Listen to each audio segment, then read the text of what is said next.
So I'm currently a PhD student at Fordham University working on medieval logic, working primarily on the development of this notion of formal consequence. And let me tell you why I think some of this is actually of relative importance. First, might not be on. I have a clicker On that this. might- oh, it is? Yeah, I got it. Okay. All right, let me start that over. Okay, I'm Jacob Archambault. I'm going to tell you a little bit about formal consequence. So let's start out with an overview of what we're going to do in this talk. First, I want to tell you a little bit broadly about formal consequence and formal logic to motivate the question of why exactly we should care about this issue of where this language came from, this language of formality and materiality, and what's it doing in logic. Second, I want to move to a discussion of the topical tradition within medieval logic, primarily because we can see that in certain respects, the earliest treatises on consequences arose out of, and grew out of, and also to some degree grew out of in opposition to this topical tradition. After this, we're going to move into the discussion of some of these early remarks on and treatises concerning formal consequence. And then from there, we'll move to more specifically discussions of formal consequence rather than just consequences generally. And lastly, I want to talk a little bit about the role that formality plays, particularly in the metaphysics of John Buridan, because of the role that John Buridan's way of parsing the formal material distinction carried over into later medieval philosophy and ultimately had a major impact on people as late as Tarski. So, to begin, we all know Tarski's famous definition of following logically, that a sentence X follows logically from the sentences of the class K, if and only if every model of the sentences of the class K is at the same time a model of the sentence X. One of the things that's part and parcel of Tarski's definition, although not its later contemporary successors, is a certain problem, namely that concerning the demarcation of logical constants. Tarski writes that at the foundation of our whole construction concerning formal consequence lies this division of terms of a language into logical and extra-logical. This division is certainly not entirely arbitrary. On the other hand, however, I know no objective reasons which would allow one to draw a precise dividing line between the two categories of terms. So, within Tarski's distinction, we have this idea that formal consequences are consequences that hold on account of the formal parts of a language, which are going to be the logical parts of the language, the logical constants. And that the terms that are able to be varied are going to be those that are material, those that correspond to the material part of the language, the non-logical constants. In recent work on this demarcation problem, this problem of what consequences we should countenance as formal, Caterina Dutil-Novaes has called this broad tendency to use the language of form and matter within logic, logical hylomorphism. Here's something she's written about it. She said that the logical versus non-logical distinction neatly corresponds to the form versus matter distinction. The assumptions warranting this correspondence is that logic deals exclusively with forms, namely forms of arguments, and thus that to be logical and to be formal are equivalent notions. The form of an argument corresponds to a particular subset of its lexicon in a particular disposition. And precisely this subset is thought to correspond to the logical constants being used in the argument. So we have two things that are at issue here. One, the broader issue of the use of the language of formality within logic. Where exactly did that come from? And then the other issue is the particular way of parsing this distinction. So for Tarski and also for some of his contemporary successors, the distinction between the logical and the non-logical is supposed to be cashed out in terms of a distinction between different parts of a language.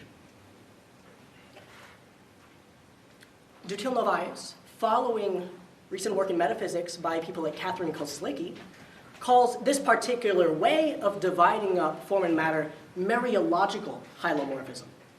Because apart from the idea that we're going to talk about consequence in terms of form and matter, there's also the claim that we're going to divide up formal and material consequence in terms of forms and matter understood as different parts, different and distinct parts from each other. The reason why this is important is because there are other forms of hylomorphism that are available within the contemporary scene and also within the historical tradition. Aristotle himself was probably not a mereological hylomorphist in this way. So we've seen Tarski's definition, and we might ask, how does this particular way, or when does this particular way of dividing up consequence in terms of parts of a language first begin to appear? And the earliest instance I know of understanding the distinction in this particular way, in this mereological fashion, comes from John Buridan. And Buridan writes the following: that a consequence which is valid in all terms retaining a similar form is called formal. Or if you want to put it explicitly, a formal consequence is one such that every proposition similar in form to it would be a good consequence. And he gives the example that what is A is B, so what is B is A. He says that this is something that's going to hold no matter what. A few of you sort of raised your eyebrows a little bit. The reason why you did that is because you're thinking of what is as a universal, and you need to start thinking about it as basically equivalent to an existential quantification. And if you do that, then it works fine. But then he goes on to write that a material consequence, however, is one where not every proposition similar in form to it would be a good consequence. And he gives the example: a human is running, so an animal is running, is not valid because it is not valid with these terms. A horse walks, so wood walks. The general idea here is that, if A is C, then B is C is not going to work because it has there are certain instances of that schema which fail. Another important thing about the formal and material distinction is that there's something lopsided about it. It's that one of these things is better than the other. We want formality as much as we can get it. And for Buridan, this is important in terms of the evidentiary status of different consequences. He writes that it seems to me that no material consequence is evident in inferring except by reducing it to a formal one. So it is reduced to a formal one by adding another proposition or other propositions, the positioning of which in the antecedent gives a formal consequence. So if we go back to our previous example, right, a human is running, so an animal is running. This consequence doesn't work as it stands, but if I add the proposition that all humans are animals, then I can have a formally valid consequence. And similarly with Buridan, we have this division of matter and form in terms of different parts of a language. He writes that when we speak of matter and form, by the matter of a proposition or consequence, we mean the purely categorematic terms, namely the subject and the predicate, setting aside the syncategories attached to them by which they are conjoined or denied or distributed or given a certain kind of supposition. We say that all the rest pertains to form. So here, categorematic terms are terms like dog, cat, bird, terms that are going to act in a logical language are going to appear as names or predicates, whereas the categorematic terms are going to roughly correspond to things like sentential connectives.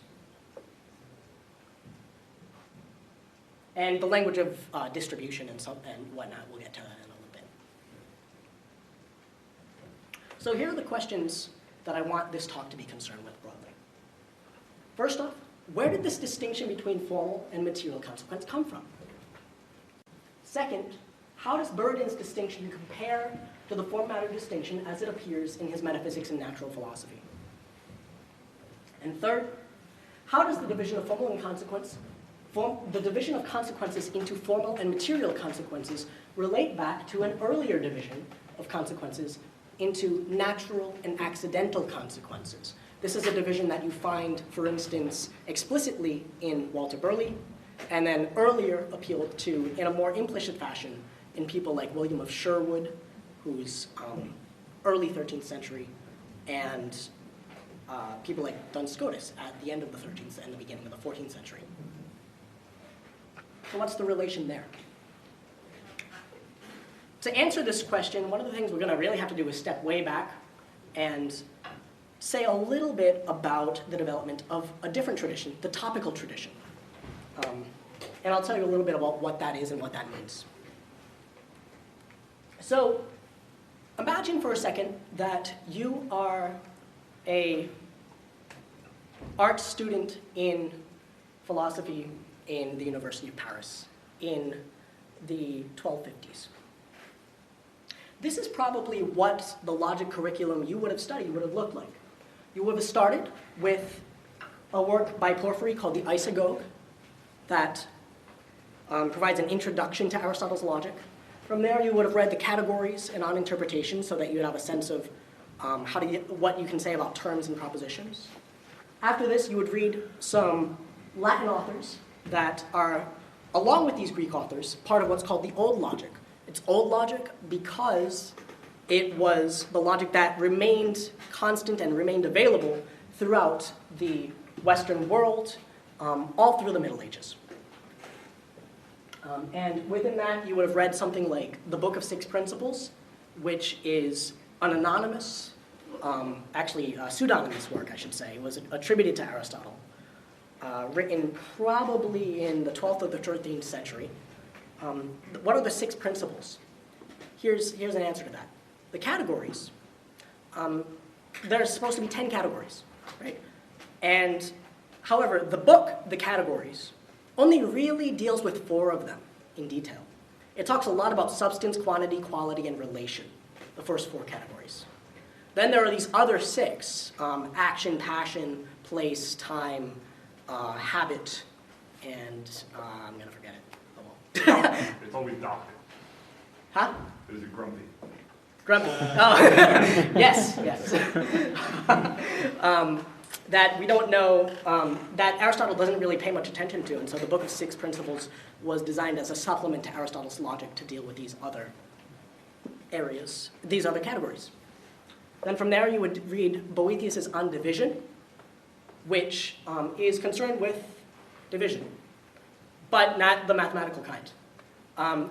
Things like dividing a genus up into its species, or also dividing up the meanings of a term so that you have a single term and you divide up the various ambiguous meanings that it can have, and so on and so forth.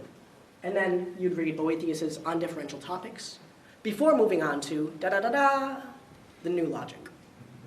And the New Logic is cool. The reason why the New Logic is cool is because this is the thing that is, even though it's a couple thousand years old by now, in the 13th century, it's new because we lost it and now we found it. It's the work that was preserved in Byzantium and in the Islamic world, but had been lost to the West during much of the Middle Ages, and then was rediscovered at the end of the 12th and the beginning of the 13th century, and led to a wealth of work on logic within the Latin West. And the New Logic is broadly concerned with argumentation. So in the prior analytics, we're going to talk about syllogisms. The posterior analytics talks about demonstration. The topics about what are called topical syllogisms, and the unsophistical refutations about fallacies. So Boethius, in the On Differential Topics, divides up logic, and by logic he means the new logic, really, argumentation, into 2 basic parts. There are 2 things that we want logic to do for us.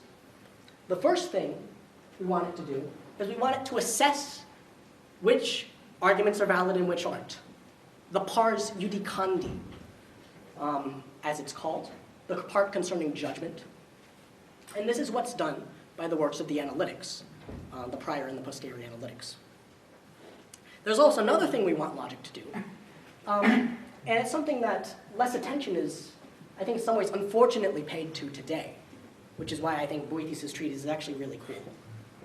And that's the pars inveniendi, which means the part concerning concerning discovery, the part concerning how it is that we find new and good arguments, where it is that we can draw new arguments from. So it's a useful sort of debate skill. And this is what the topics are supposed to do. Here are some definitions.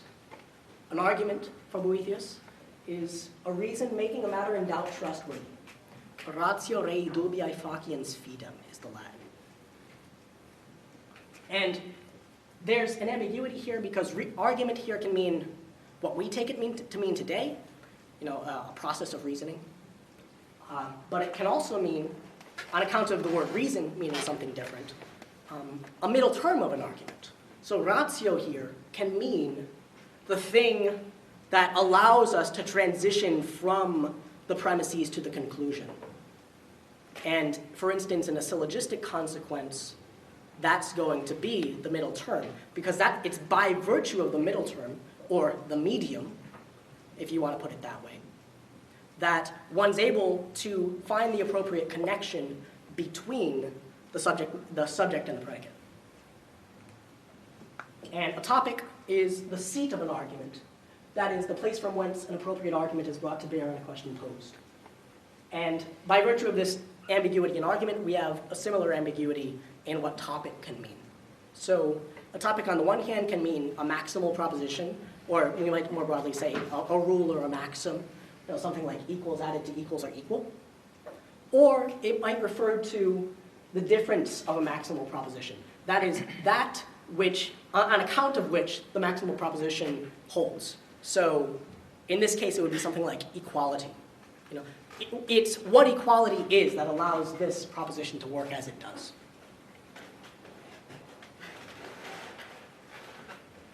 Now,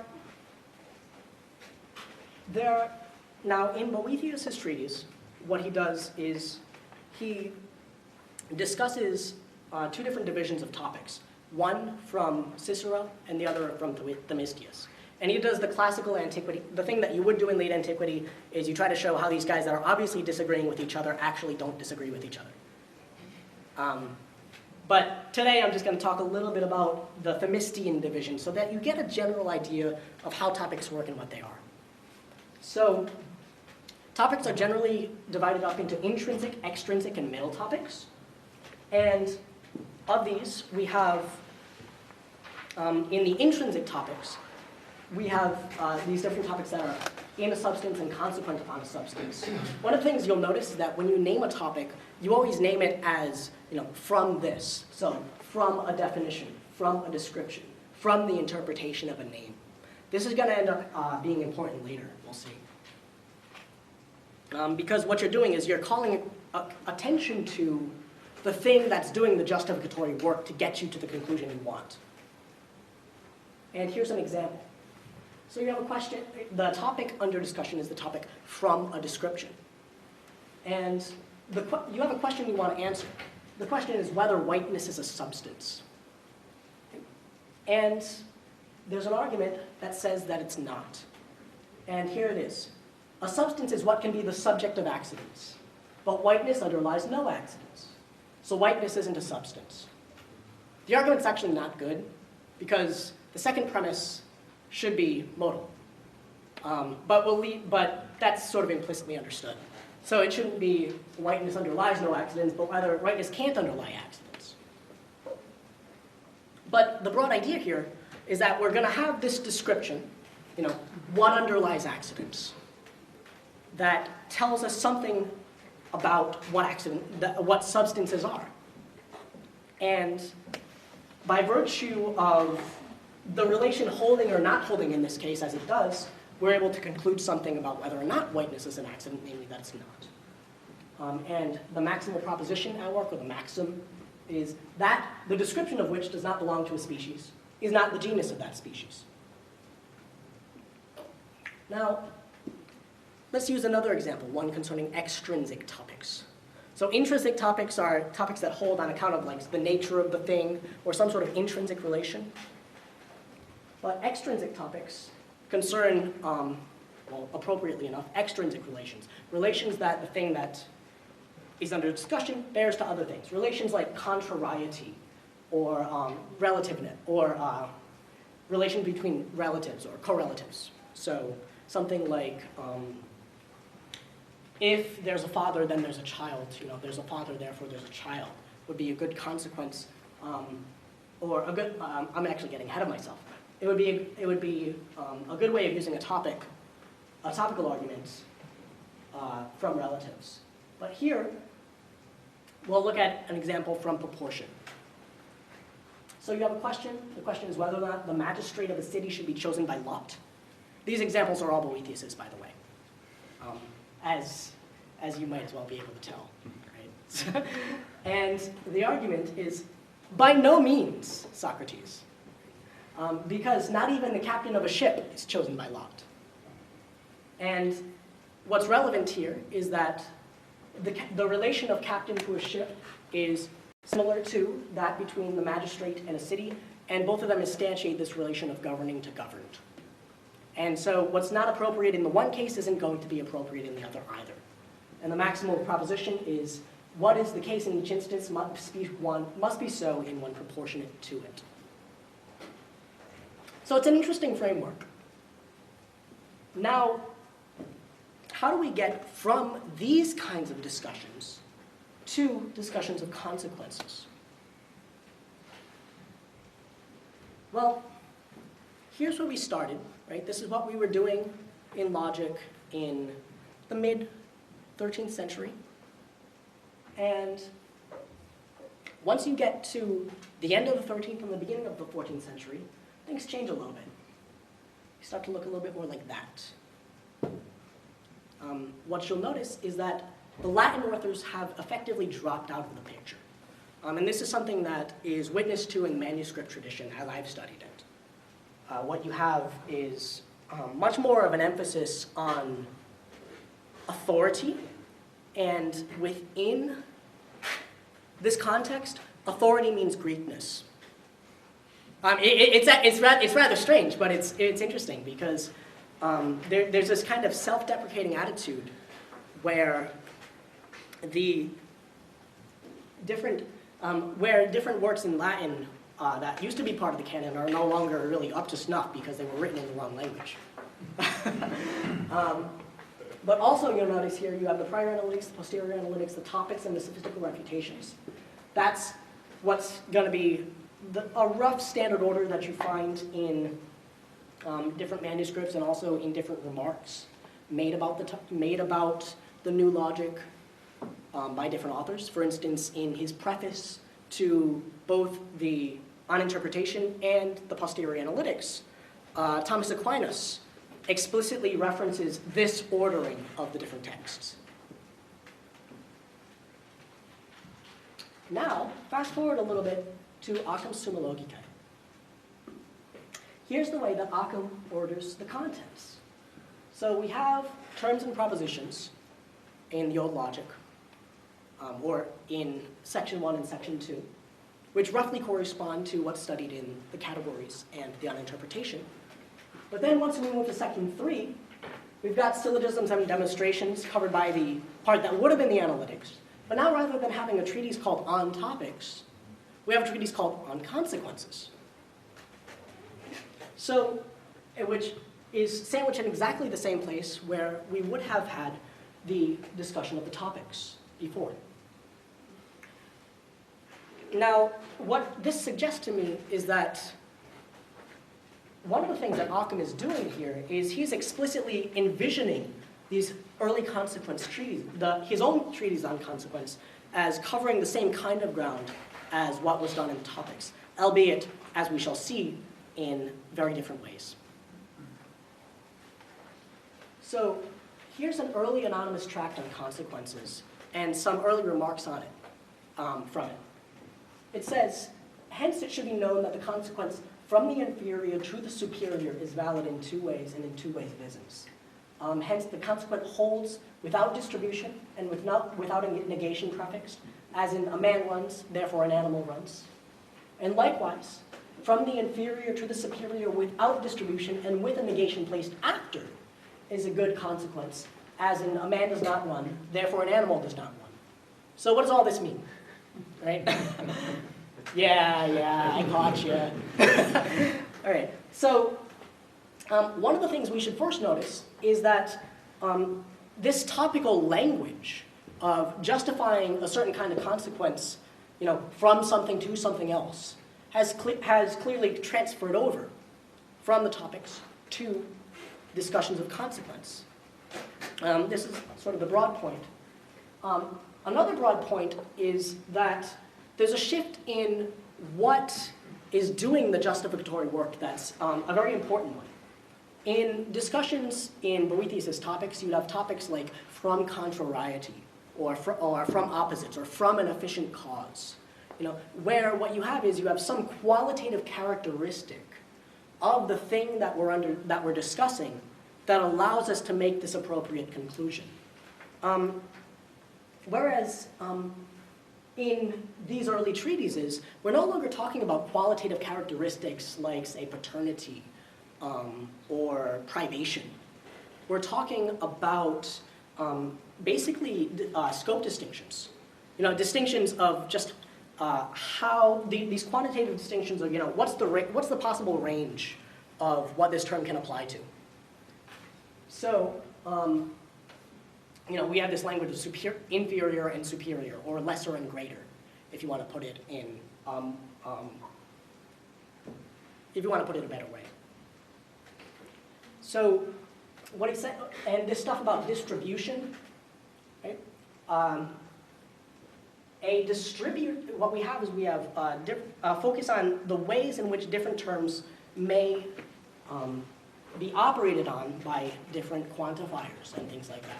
So an example of a distributed term would be the subject term in a statement all S is P. Because from all S is P, I can conclude this S is P, and this S is P, and this S is P, and so on and so forth. So that's what distribution means. It means this conjunction of all the singulars underneath it by a conjunction.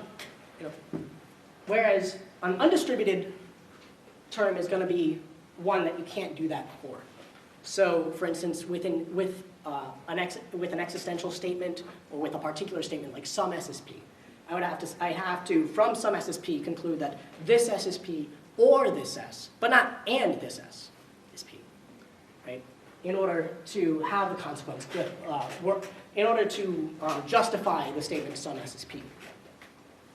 And as we can see in the example, a man runs, therefore an animal runs, works because we have an undistributed subject term, man, and then we have the term animal, which is superior to man. That is, it has a greater scope, and it's a term that includes man as part of its scope. All men are animals, as we have it.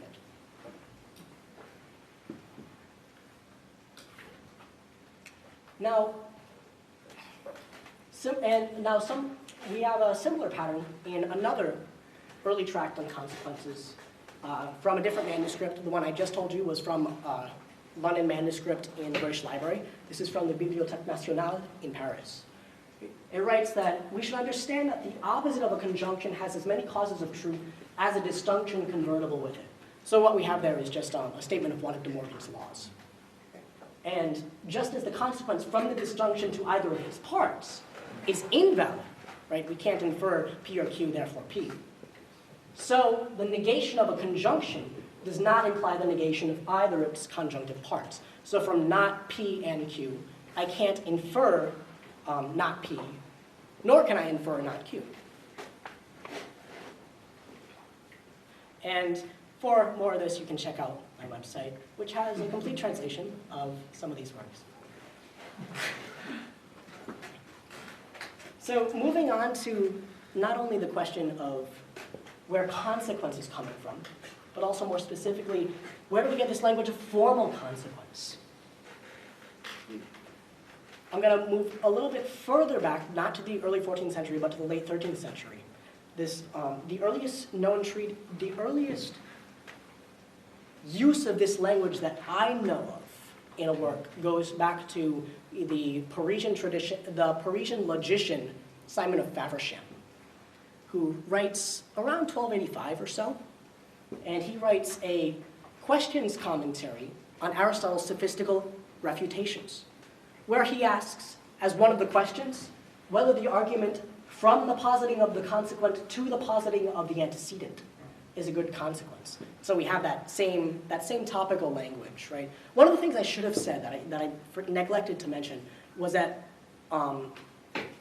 in early topical treatises like Boethius's, you only have the from part. You know, you have from an efficient cause or something like that. But once you move to the 13th century in discussions like those of Peter of Spain, there's a more explicit attempt to make things more explicit, where you're saying not only what's doing the justificatory work, but also where you're going. So you have from A to B being the more usual pattern. What is this asking? Can anybody tell me what this is getting? What this is asking?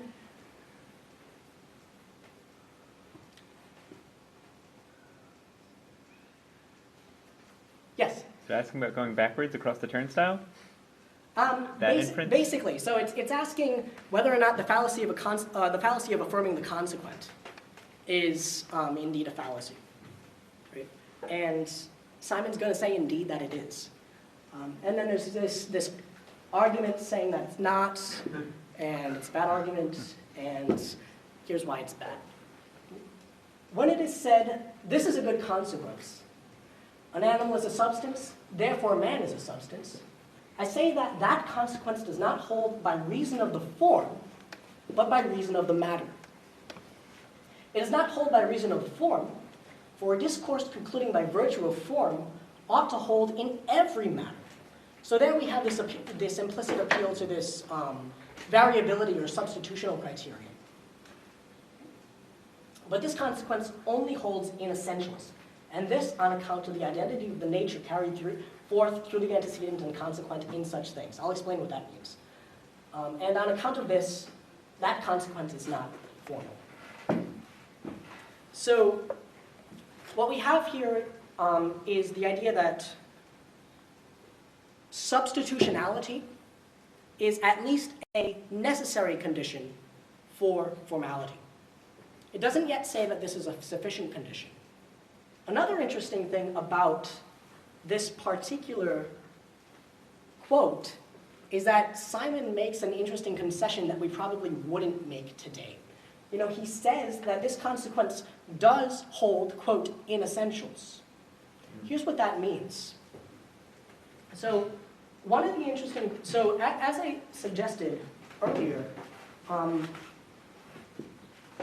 the discussions of consequences differ in their justificatory procedures from earlier discussions of topics, in as much as they make these appeals to notions in the medieval theory of supposition, notions like distribution, and notions like the relative scope of different terms plays a huge role.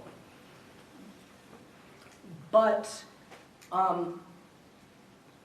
for people like Simon, there's a certain kind of confusion in thinking about how this is supposed to work with things and with terms that are sort of essentially included in each other. You know, terms that are related as genus and species, like man and animal, right? And there's this question about how different issues regarding existential import play out in these essential predications versus how they play out in what are called accidental predications. If I say something like man is running, you know, or man is white. So for Simon, these predications, these accidental predications, require the existence of the things that we're talking about.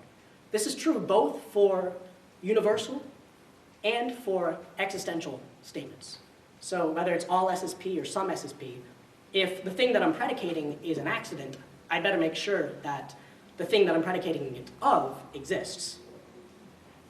But for essentials, this criterion doesn't hold, because what we're concerned with when we're concerned with essential predication is this containment of the concepts involved in each other in some particular way.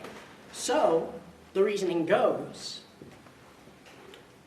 if animality contains humanity as one of its subjective parts, in other words, humanity is a species of animality, then if I have animality, I thereby have humanity. And so the move from the consequent to the in this particular case, affirming the consequent is something that he's going to think it actually works, but only in these restricted cases, and therefore it isn't a fully formal one. Where did I?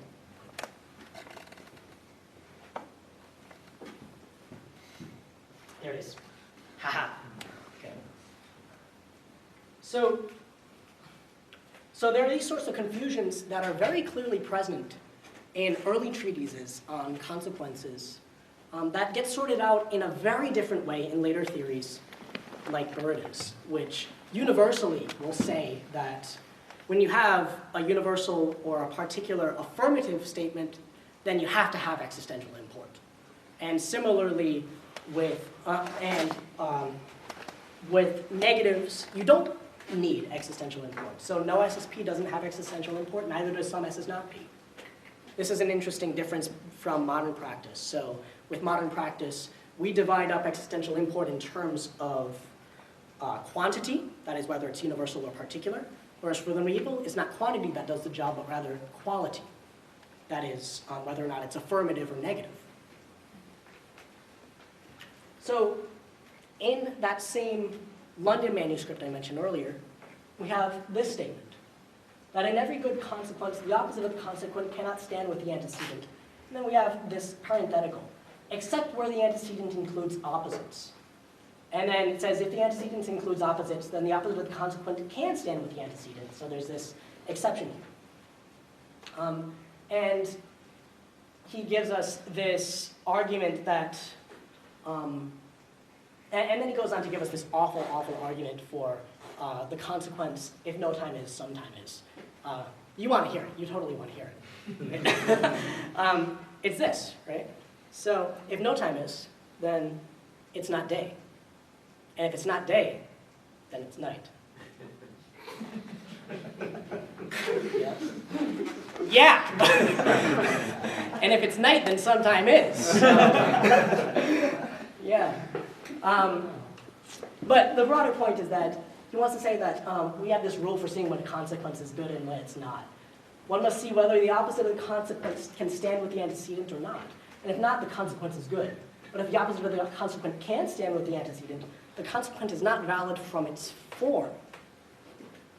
Now, what we have here is this implicit concession that it could be valid in another way, that it could be valid from its matter. And early 14th century logicians like Occam and also like Burden will routinely mention claims like from the impossible anything follows as examples of good material consequences. Because it's not valid on account of the form. It's not valid on account of the way that things link up in the right way. But it might hold in this other way.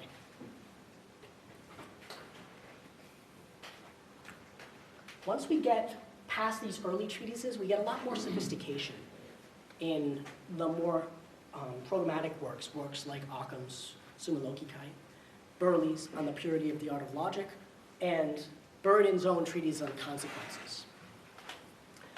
Here are Burley and Burden's respective way of dividing different consequences into different kinds. So Burley begins with a distinction between simple and as of now consequences, and divides simple consequences into natural and accidental. Those are the main distinctions he wants to make. A simple consequence is a consequence that you can never have it that the antecedent is true and the consequent is false. It's a consequence that's going to hold regardless of what time it is. It's one that's gonna hold with necessity. That's another way to put it. Because the thinking about how necessity works is gonna be more temporal in medieval logic than it is in our Lewisian intuitions today. But Burden divides up consequences into formal and material consequences, and then divides up simple, and then takes simple and as of now consequences to be two different kinds of material consequences. An as of now consequence, I should have said, is a consequence that holds at a given time. Right? So, right now, I'm giving a lecture. So, if I'm not giving a lecture, then it's 3 o'clock in the morning. It is a good material consequence. Because it's impossible for the consequence to be the case now, because the antecedent, it's impossible for the antecedent to be true and the consequent to be false, because it's impossible for the antecedent to be true right now, not generally. And this distinction between natural and accidental consequences plays a role similar to that between formal and material consequences, but we're not going to get too much into the exact content of that today, unfortunately. So Burley, the other thing that happens in these discussions of consequences like Burley's are that you have a much more concerted, a much more sophisticated attempt to get a set of basic consequences, a set that everything else has to bottom out in some way. So Burley tries to reduce all consequences to these 5 basic ones, and then he gives certain principal ones that are underneath it as of sort of a distinguished importance relative to them. It doesn't mean that every consequence that we want validated is going to be validated by one of these, but it does mean that every consequence that we want to hold is going to ultimately sort of bottom out in one of these. The difference there, I mean, I see that made your head tilt a little bit.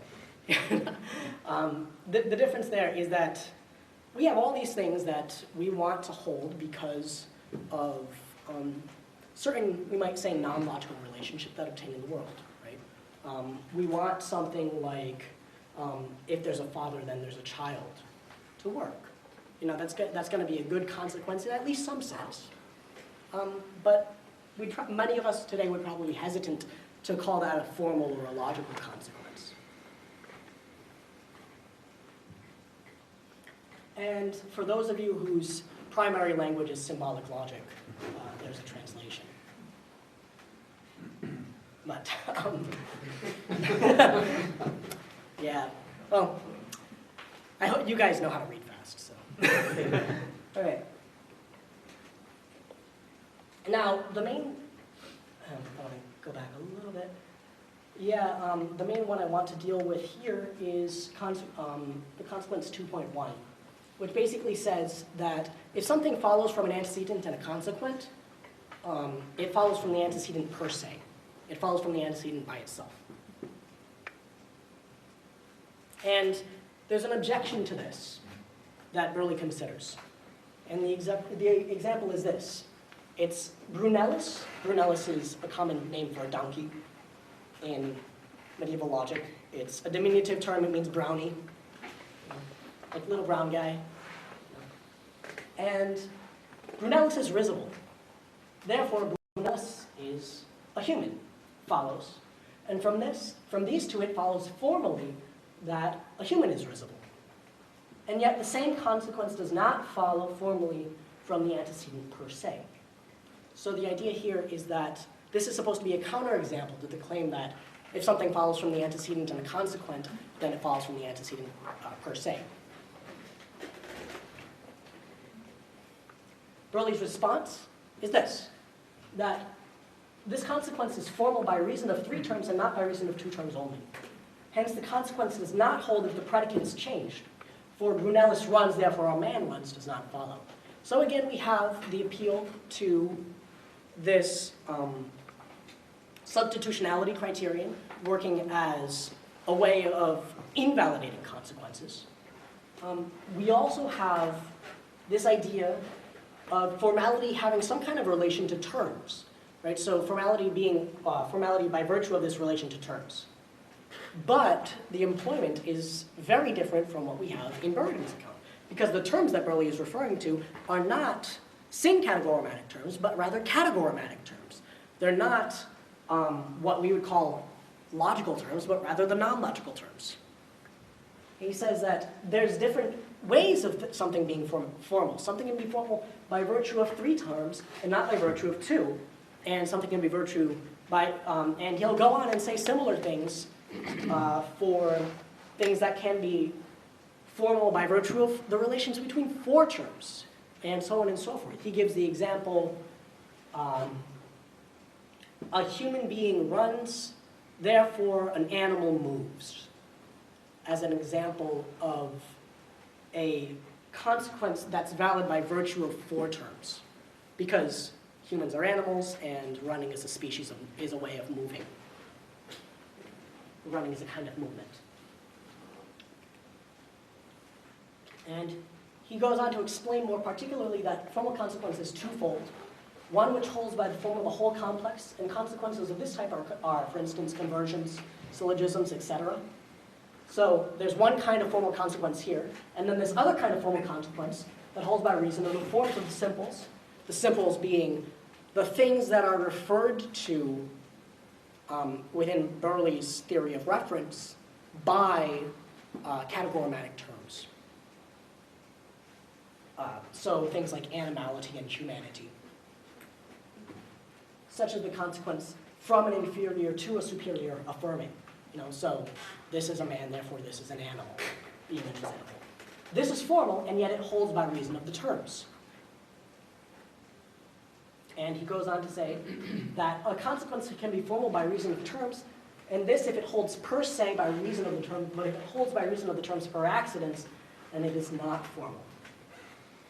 The relevant point here that we can see dialectically is that Burley is probably not on his own ground when he's discussing formal and material consequence, because he doesn't explicitly make this a principal distinction within his own logic. But he's being attacked by somebody who wants to take a certain stance on what formality means with respect to terms. He wants to say that when you have a consequence holding by virtue of terms, it's an informal one, or it's a material one. Sorry, it's not a formal one. And Burley wants to say that there are going to be certain formal consequences that are formal by virtue of the terms. This is actually something similar to what we see in Burden, where the categorematic terms obviously can have no impact on whether or not a consequence is formal or not. It's only by virtue of holding in any categorematic terms that the consequence gets this claim to formality. So here are some of these major differences that we see in Burden and Burley's accounts. First, that Burley sees uniform substitution as a necessary but not a sufficient condition for formal consequence. Hence, Burden's theory takes what for Burley is a method for finding formally invalid consequences and turns it into a definition of formally valid consequence. Second, that when Burley speaks about formal consequences holding in virtue of terms, he means categorematic terms. Hence, Burden's understanding of categorematic consequences as dependent on syncategorematic terms reflects sort of an interesting inversion of Burley's approach. And then lastly, that Burley's distinction between formal and material consequence is not absolute, but may be relativized to an explicit determination of which relations between terms may be held constant in a given consequence. Because he has this ability to appeal to different levels of formality based on which terms are going to mark out for variation and which ones we're not going to mark out for variation. There's a similar suggestion in a paper by Rolf George on the relation between Bolzano's theory of consequence and Tarski's theory of consequence. That within Tarski's theory, we don't have this need to explicitly mark out which terms are going to be marked out for variation. Thank you. Yeah.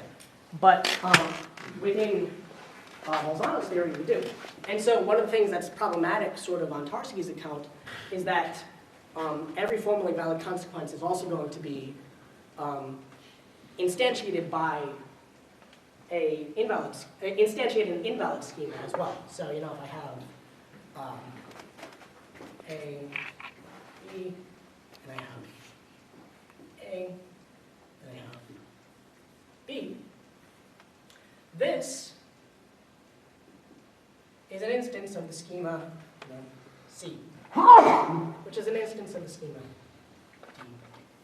D, and so on and so forth.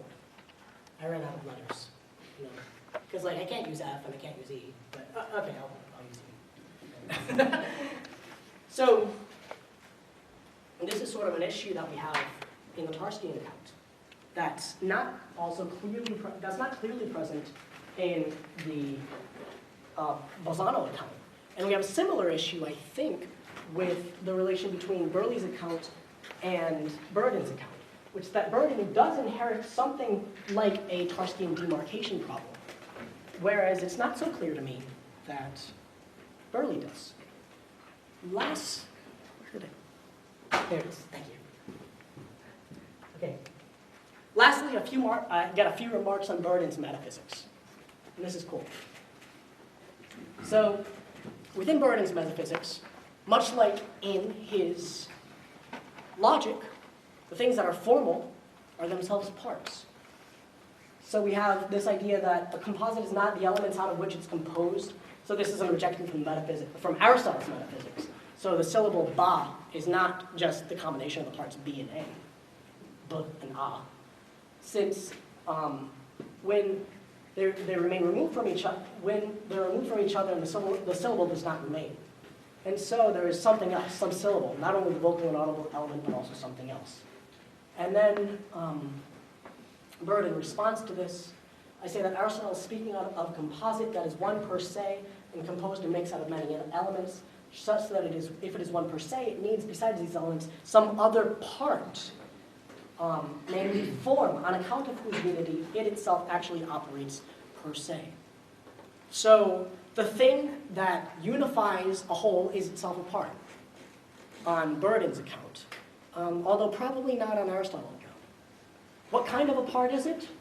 It's an integral part. Sorry, the manuscript's hiding the word. But, and Burden's explicit on this as well.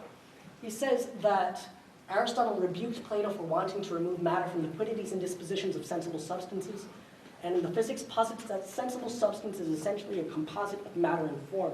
And so, and this is what doesn't really follow, but he thinks it does, form as an integral part of matter. The reason why this is important is that there are different ways in which things can be parts. And for something to be an integral part, the way that that is like the way that my hand is a part of my body. Right? And it's not entirely clear that this is the way we want to understand the way in which forms are supposed to be instantiated in matter on a hylomorphic account. And one last example, in Burden's Questions on the Souls, he asks, questions on Aristotle's De Anima. He asks the question whether or not the powers of the soul are distinct from itself. So rationality, sensibility, so on and so forth. Are these distinct powers within a human being?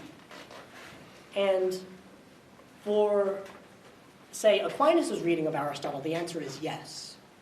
But for Burden's answer, the answer is no. And he gives an objection that he doesn't refute that has this assumption, right? If a power were an accident of the soul would be in potency towards it, since a subject is in potency towards all of its accidents.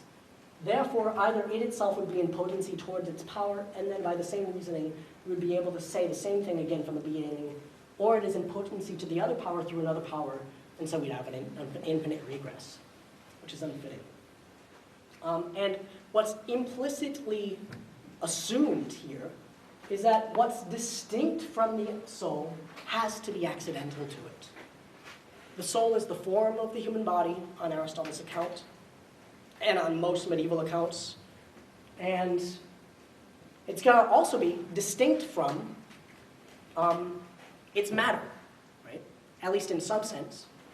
The soul's not the same, is not a material being, but it doesn't follow on most medieval accounts that the matter is connected to the soul in the form of an accident, right? And elsewhere, the Burden's fairly explicit that this is the kind of connection that he sees in the formal material relationship. And what I suspect is that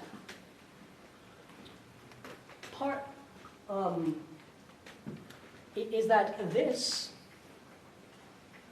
allows for a certain kind of assimilation of natural and accidental consequences to the pair formal and material. And let me say that a little bit more explicitly. That Burden explicitly takes form to be an integral part of the composite. So here we have not merely hylomorphism, but more specifically Mariological hylomorphism.